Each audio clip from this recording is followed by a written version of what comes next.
Hey guys, welcome to my channel. I'm Dr. Jenny, a medical doctor living and practicing here in Nigeria.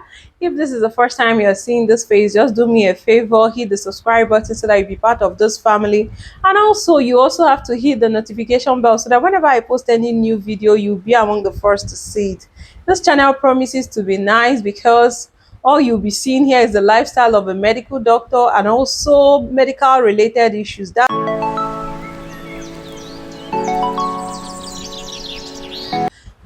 Okay, today we'll be talking about infertility. Infertility has to do with a lot for newly married couples, except those who don't want to have babies. Everybody's looking forward to achieving pregnancy and all that. But I'm going to be giving us a little definition because it will actually help us to know what is that infertility. Infertility is when you're trying to get pregnant and there's frequent unprotected sex for at least 1 year. If you have not stayed up to 1 year, you don't tag that person infertile. Do you get? Because it helps a lot, in a society where we are, where after 2 3 months everybody is just looking at, oh, you're not pregnant yet, I thought you got married 5 months ago and all that. If it's not up to 1 year, it's not infertility. After 1 year, that's when you can now go to the hospital to seek for medical advice. But less than that, you shouldn't be. You should just keep trying. And also, when one person is living in the west and one person is in the north and they're trying to achieve pregnancy, maybe you guys see yourself once in 2 months. That's not infertility, even if people have stayed up to 1 year, because the sex is not adequate. What's adequate sex? Adequate sex is when you're meeting with your partner more than 3 times in a week. That's when we say the sex is adequate. So all these conditions must be reached before we'll be able to make that diagnosis of infertility. Today we'll be talking about the causes of infertility. First in my list, I'll be talking about anovulation. What could actually lead to this anovulation? Things like polycystic ovarian syndrome can lead to anovulation. It can make a woman not to ovulate. Then things like hyperthyroidism, hypothyroidism, when the thyroid gland is overshooting or undershooting, it can actually lead to infertility. That means the woman may not ovulate. We'll also be talking about things like premature ovarian failure. What's premature ovarian failure?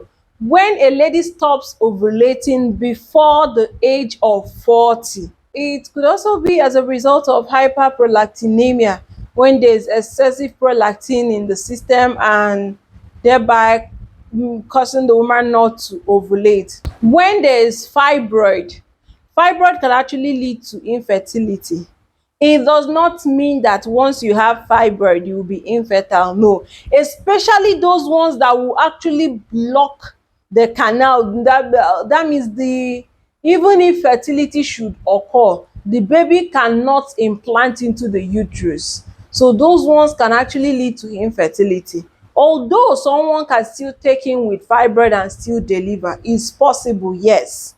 So also things like pelvic, those that have had scarring, that's adhesions from pelvic surgeries. If you've had pelvic surgeries in the past, it can actually lead to infertility, because if there's excess adhesions, the fallopian tubes and everything might be matted together, thereby leading to infertility.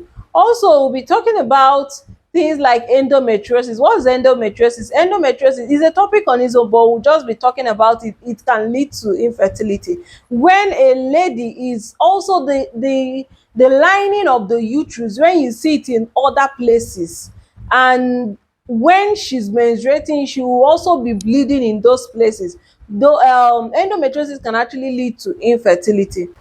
Pelvic inflammatory disease, it can actually lead to infertility, when it's not treated, which is called pelvic inflammatory disease, is caused by STI, sexually transmitted infection.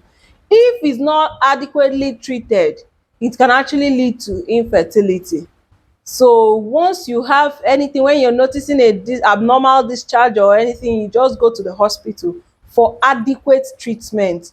Then also, when a lady must have terminated pregnancy maybe in the past and it was not done by a professional, it was actually done by a quack and all that, it can lead to infertility. So most, I just want to use this opportunity and say that if you're a woman and you've come into the hospital for infertility, please make sure you just be open to your doctor. Tell your doctor everything. Don't try to hide some. So but I would just have to say this: please, if you know you're not ready to take in, if you know you're not ready, please, why go into premature sex? Why go into that when you know you're not ready? To prevent stories that touches the heart, maybe later in life you're coming down with infertility as a result of something you did many years back. Today we'll also be talking about the male causes of infertility. What are the male causes of infertility? When a man has a low sperm count, it can lead to infertility. Then also, men with poor ejaculations, those ones can actually lead to infertility. Another thing is those that take anabolic steroids to build up their muscle mass, like they want to look so masculine, especially in athletes and people that do a lot of maybe I think bouncers and all that. You want to look so masculine. When you abuse those medication, those steroids, they can actually lead to infertility. Then when there's a testicular problem, that's men with testicular cancers and all that, it can actually lead to infertility. When the man is, maybe there's a cancer already, you're on chemotherapy, it can lead to infertility because it can alter the hormones of the body and everything, and also the person might come down with infertility. So with this, you've seen that it's not just the woman that we blame when there's infertility, it's both ways. What are these risk factors? Okay, we'll also be talking about the age. When we talk about the age now, we're talking about the female. If you're greater than 35, 40, the rates of production of egg will reduce. So thereby, you may actually need some medical attention before you're able to take in. It does not mean that once you're greater than 35 years, you can't take in. No, especially for the first timer. We'll also be talking about habits like smoking, drinking alcohol, the sexual history of the person, maybe somebody that lives a very wayward life and all that.